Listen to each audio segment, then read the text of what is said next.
तो दोस्तों Indus tower ने अपने क्वार्टर वन के नंबर को डिस्क्लोज कर दिया है। तो चलिए देखते हैं क्या है क्वार्टर वन के नंबर्स के अंदर। लेकिन उससे पहले मैं बता दूं कंपनी की बोर्ड मीटिंग आज कंपनी के बाईबैक को लेके भी थी। जी हाँ, कंपनी के बाईबैक को लेके भी थी और कंपनी के सबसे बाईबैक कुछ डिटेल है वो मैं आपके साथ डिस्क्लोज करना चाहूँगा। पहले तो कंपनी ने ये बताया कि टेंडर ऑफर के थ्रू कंपनी बाईबैक करने जा रही है, यानी कि आपको अप्लाई करना पड़ेगा। आपको अगर आपको इस बाईबैक का फ़ायदा उठाना है तो बाईबैक का जो साइज़ रहने वाला है लगभग होने जा रहा है 5.6 करोड़ शेयर, 5.5 करोड़ के शेयर के आसपास कंपनी बाईबैक करने जा रही है।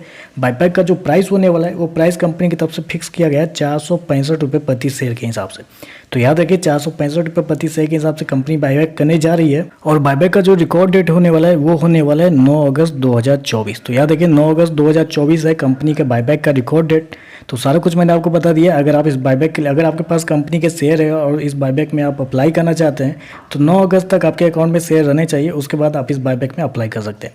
चलिए कंपनी का नंबर देख लेते हैं। 18 मिलियंस में मैं आपको करोड़ बता रहा हूँ। तो देखिए पिछले क्वार्टर में कंपनी ने 7,193 करोड़ के आसपास का रेवेन्यू जनरेट किया था ऑपरेशन के थ्रू पिछले साल 7,075 करोड़, जबकि अभी देखें तो कंपनी का रेवेन्यू 7,383 करोड़ के आसपास आपको देखने को मिल रहा है। तो साल दर साल देखें तो साल दर साल कंपनी के रेवेन्यू के अंदर लगभग बोल सकते हैं 3% के आसपास की तेजी आपको देखने को मिले। ज़्यादा बड़ी तेजी नहीं है, लगभग 3% के आसपास की तेजी आपको देखने को मिले। 3 से 4% के आसपास की तेजी आपको देखने को मिले। वहीं अगर क्वार्टर जाते हैं तो क्वार्टर भी कंपनी के रेवेन्यू के अंदर लगभग 3% के आसपास की तेजी। तो क्वार्टर 3% और साल दर साल 4% के आसपास की तेजी आपको देखने को मिल रही है। जबकि मैं आपको बताना चाहूँगा कंपनी ने शो कितना किया है 7,383 करोड़ का रेवेन्यू, जबकि मार्केट का अनुमान था कि इस क्वार्टर में कंपनी का जो रेवेन्यू है वो 7,520 करोड़ के आसपास आता हुआ देखने को। तो मार्केट का अनुमान से देखें तो हल्का सा कम आपको देखने को मिल रहा है। चलिए खर्चे क्या वो देखते हैं। पिछले क्वार्टर में 3,090 करोड़ खर्च किए थे, पिछले साल 3,562 करोड़, जबकि अभी देखें तो कंपनी खर्चे मात्र 2,837 करोड़ के आसपास आपको देखने को मिले। तो कंपनी खर्चे देखें तो खर्चे इस क्वार्टर में कंपनी की तरफ से कंट्रोल किए गए हैं। उसके पीछे का रीजन है कंपनी का अदर एक्सपेंस। अदर एक्सपेंस इसलिए है क्योंकि मैं आपको बताना चाहूँगा अदर एक्सपेंस में कंपनी को इस क्वार्टर में 619 करोड़ का फ़ायदा हुआ है। जी हाँ, 619 करोड़ का फ़ायदा। आपको पता ही कि अदर एक्सपेंस में क्या आया होगा। तो मोस्ट प्रोबेबली हो सकता है कि अदर एक्सपेंस के अंदर वोडाफोन आइडिया का जो कुछ पेमेंट किया गया है वो आपको अदर इनकम के थ्रू, मतलब अदर एक्सपेंस के अंदर आपको आता हुआ देखने को मिला है, जिसकी वजह से एक्सपेंस जो है वो आपको कम देखने को मिल रहा है।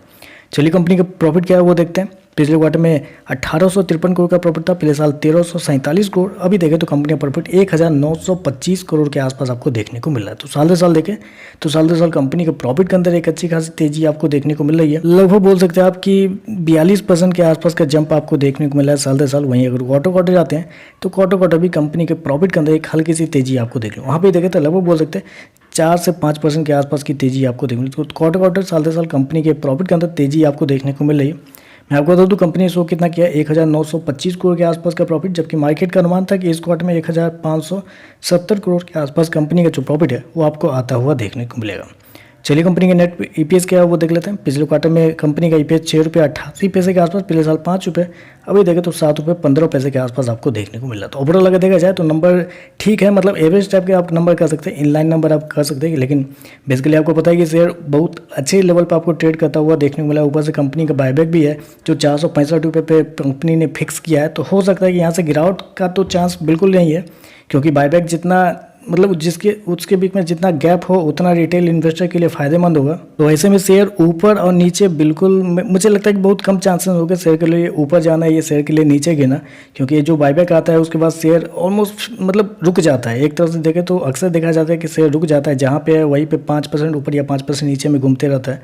तो देखते हैं इस नंबर के बाद मार्केट कैसे ऐड करेगा। बायबैक भी कंपनी की तरफ से जो आया है मैंने आपको क्लियरली बता दिया जो कंपनी की तरफ से इन्फॉर्मेशन प्रोवाइड की गई है। तो चलिए बस आज के लिए बस इतना है। वीडियो पसंद आए तो लाइक कीजिएगा, साथ में साथ चैनल को सब्सक्राइब जो कीजिएगा। धन्यवाद।